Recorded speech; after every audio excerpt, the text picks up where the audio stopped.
말씀을 시작하면서 늘 샬롬이라고 하는 인사말로 우리 교회가 나누지만요, 오늘은 자신 있게 이 외침과 함께 여러분들과 함께 인사하고 싶습니다. 엄밀히 보면 인사가 아니라 하나님께 영광 돌리는 그런 표현입니다.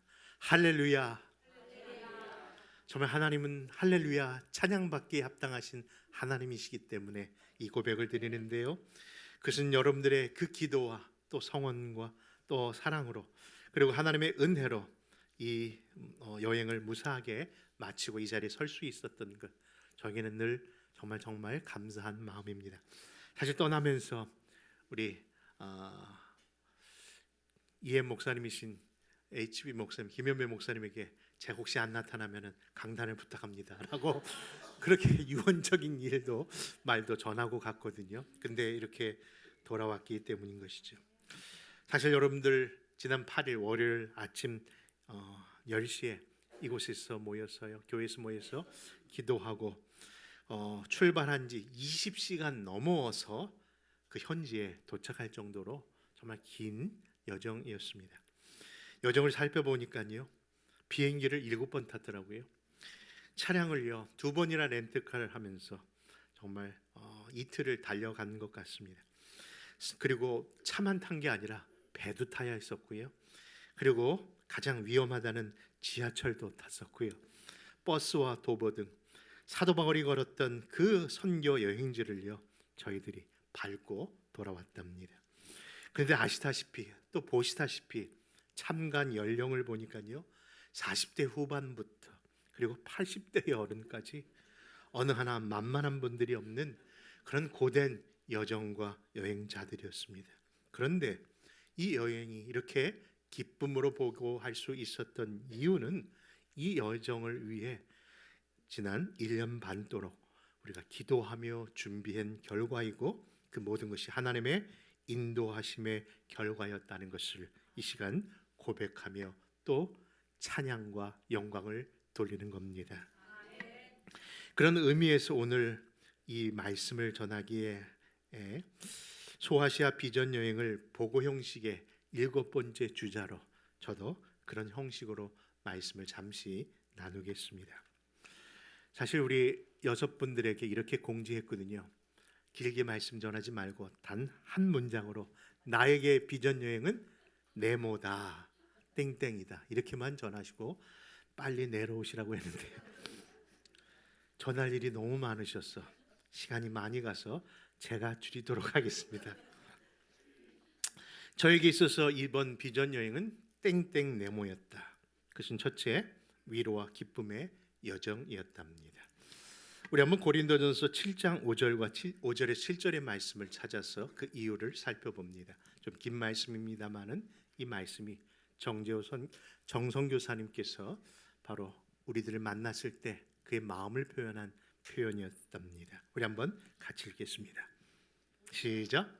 우리가 마케도냐에 이르렀을 때에도 우리 육체가 편하지 못하였고 사방으로 환난을 당하여 밖으로는 다툼이요 안으로는 두려움이었노라. 그러나 낙심한 자들을 위로하시는 하나님이 디도가 오므로 우리를 위로하셨으니 그가 온 것뿐이요 오직 그가 너희에게서 받은 그 위로로 위로하고 너희의 사모함과 애통함과 나를 위하여 열심히 있는 것을 우리에게 보고함으로 나를 더욱 기쁘게 하였느니라. 사실 단기 선교를 하거나 비전 여행을 할 때면요, 교회 안에 모든 사람들이 다 찬성하는 것은 아니랍니다. 대부분 부정적인 생각을 하는 분들도 있습니다. 왜냐하면 그렇게 시간과 인력과 재정을 들여서 갈 필요가 있는가? 차라리 그것을 다 모아다가 현지에 있는 선교사님 물질로 도와드리면 더 좋을 것 아니겠느냐라면서 그런 비전 여행이나 단기 선교에 대하여 부정적인 의미를 갖고 계신 분들의 말도 들었습니다.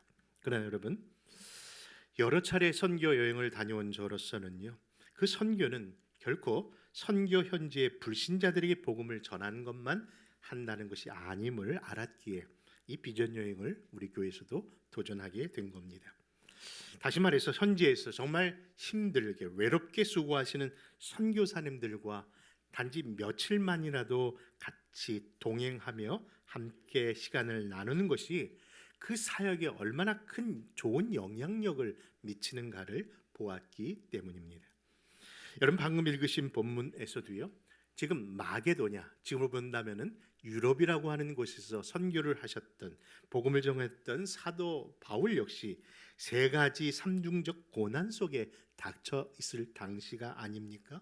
첫째는 육체적으로요, 정신적으로, 영적으로 매우 곤고한 시간에 빠져 있는데 그를 다시 한번 회복시켜 준 것이 다른 것이 아니라 그를 찾아와 준 디도의 방문, 곧 비전 여행, 곧 단기 선교사로서 파송되어 온 디도의 방문이 큰 위로와 기쁨이 되었다는 메시지 속에 그 말씀이 있었기 때문입니다.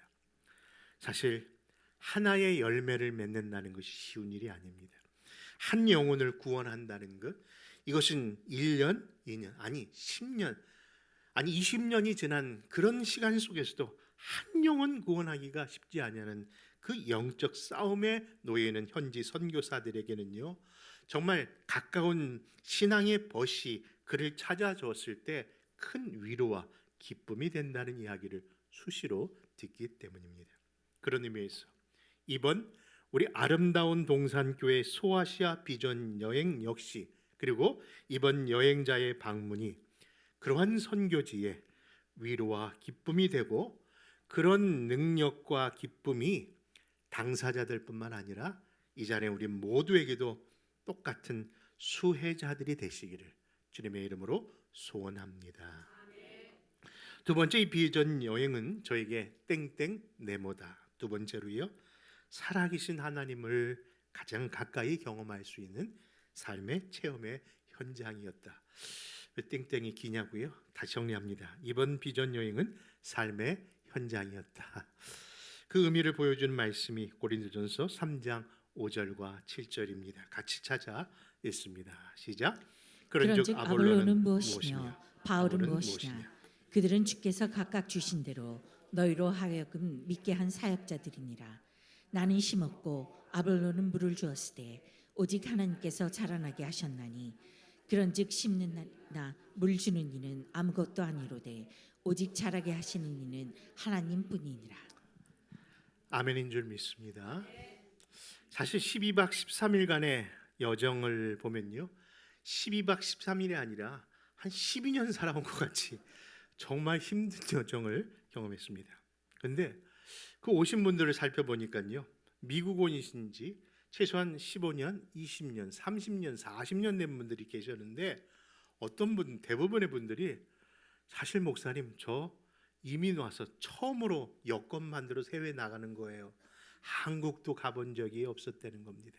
그런데 그 여정을 이렇게 바로 비전 여행, 트리키의 여정으로 삼았다고 하면서 이번 여행이 힘든 여행인 것을 각오하고 오셨더라고요.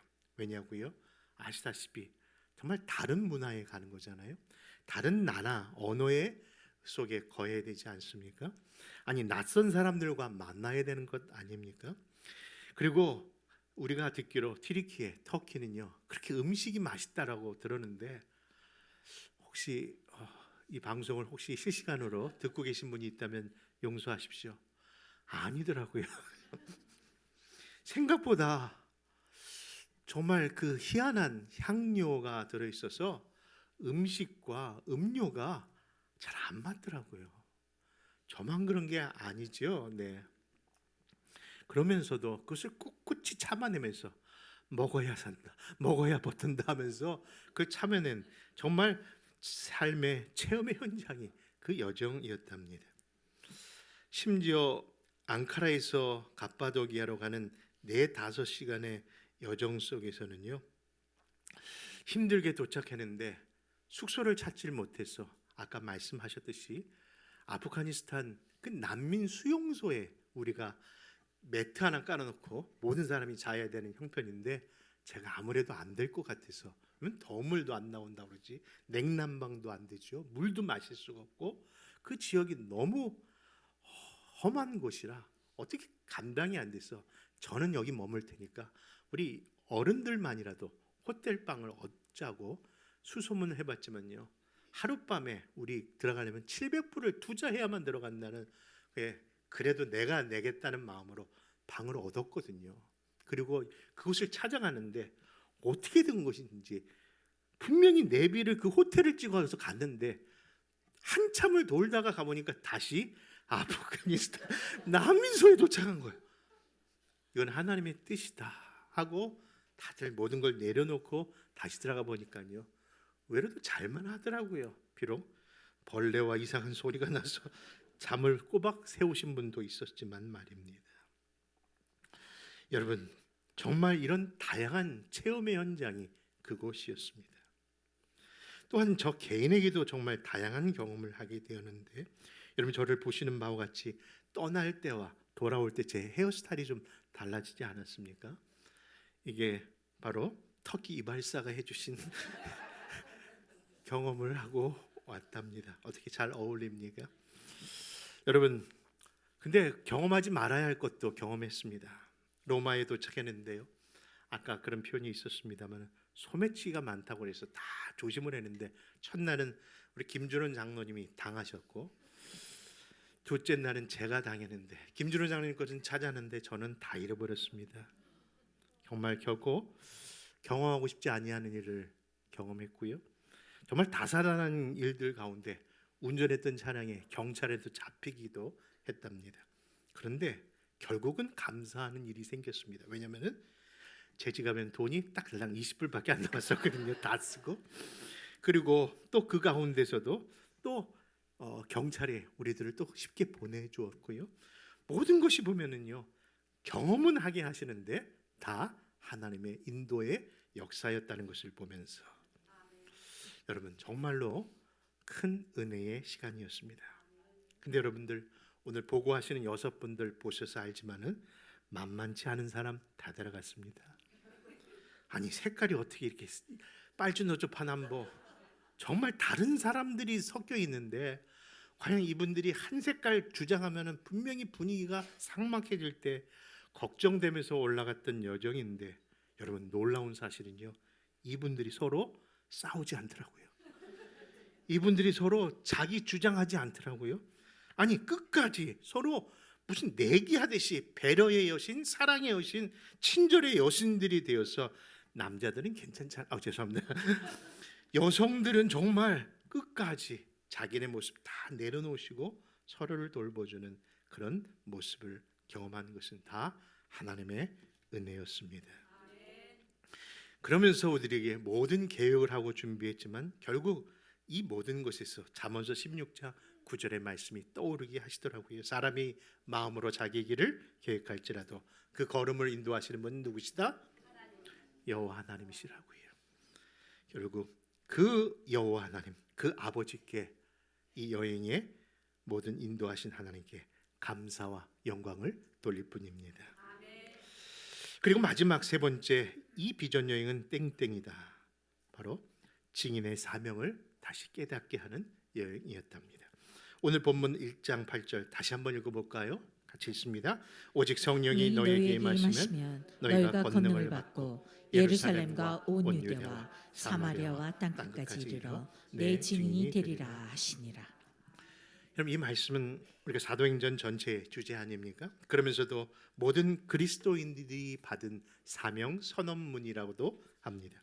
신학자이자 설교자인 아브라함 카이퍼는요, 창세기 1장 28절이 문화 명령으로 주어졌고, 이제 사도행전 1장 8절도 모든 그리스도인에게 주신 선교적 사명이 바로 우리에게 주신 대 두 가지 특명이라고 할 정도로 이것은 중요한 말씀입니다. 그런데 그 명령만 주어진 것이 아니라 그 명령과 함께 성령의 권능이라는 단어가 우리에게 주어졌다는 것 아시죠?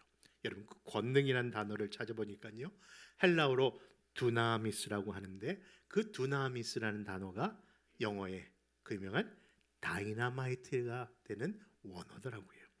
여러분 성령의 권능이 어떤 의미인지 짐작하실 줄 믿습니다.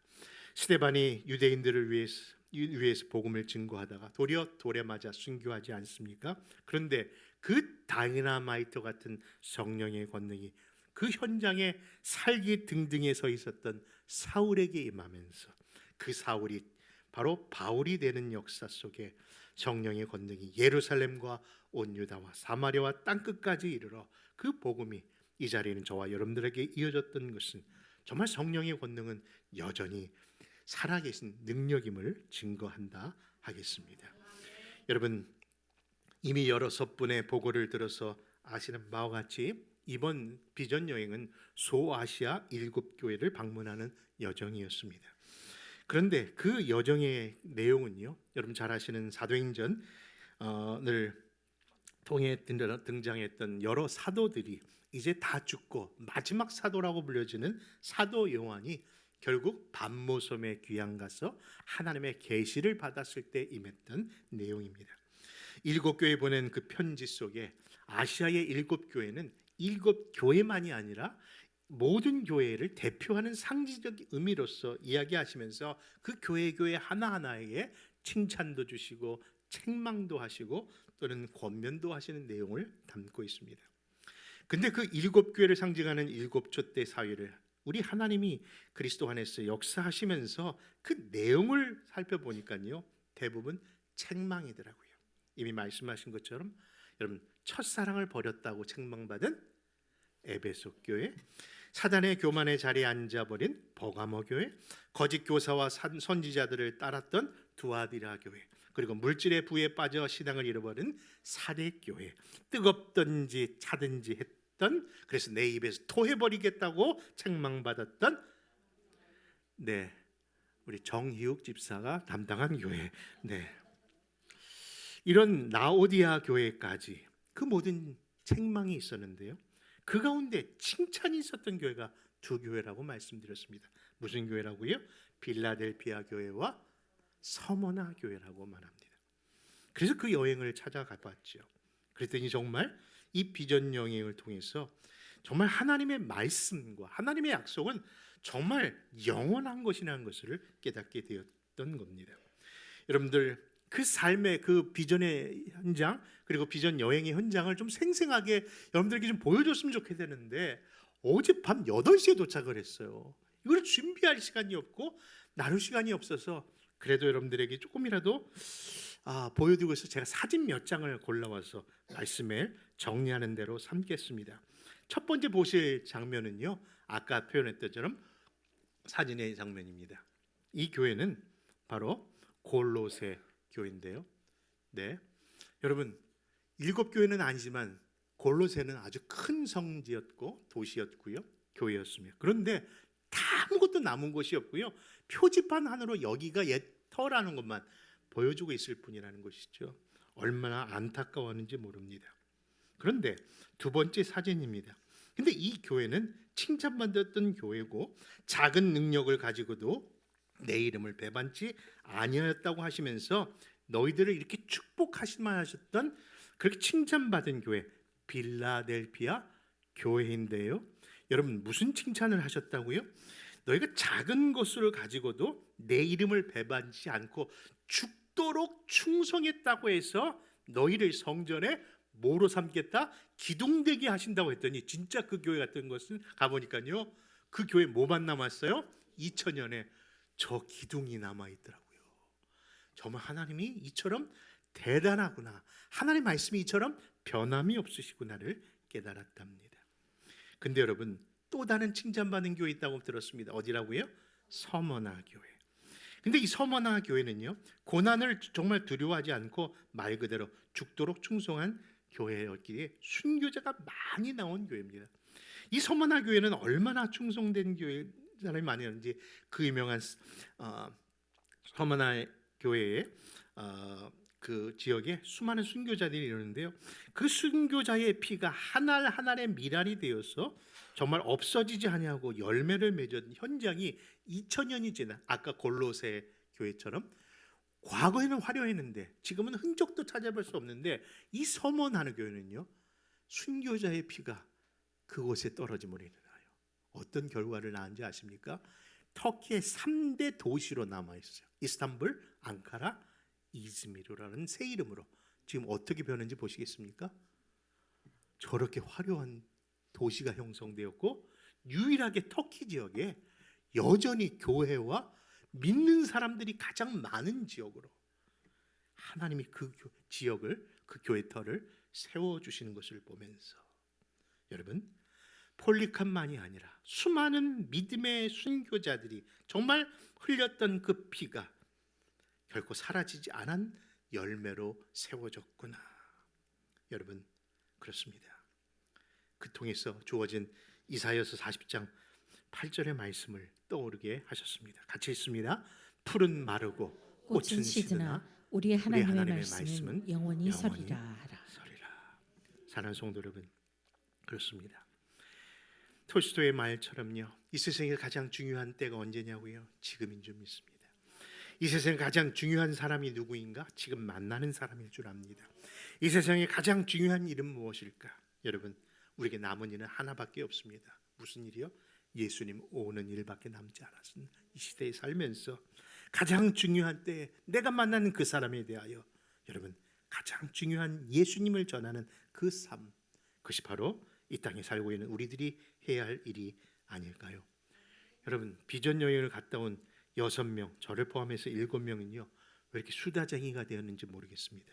저마다 자기가 본 것, 경험한 것, 바라본 것에 대하여 누구에게 전하고 싶어서 견딜 수 없어서 어젯밤에도요 꼬박 새우고들 왔다고 합니다. 그리고 오늘 만나는 사람마다 그 얘기하고 싶어서 견딜 수 없는 것을 보면서 우리 역시 우리가 보고 만나고 누리고 있는 예수 그리스도, 그리고 그분의 소식 전하면 사는 것이 우리가 이 마지막 때를 살아가는 바른 태도인 줄 믿는 겁니다.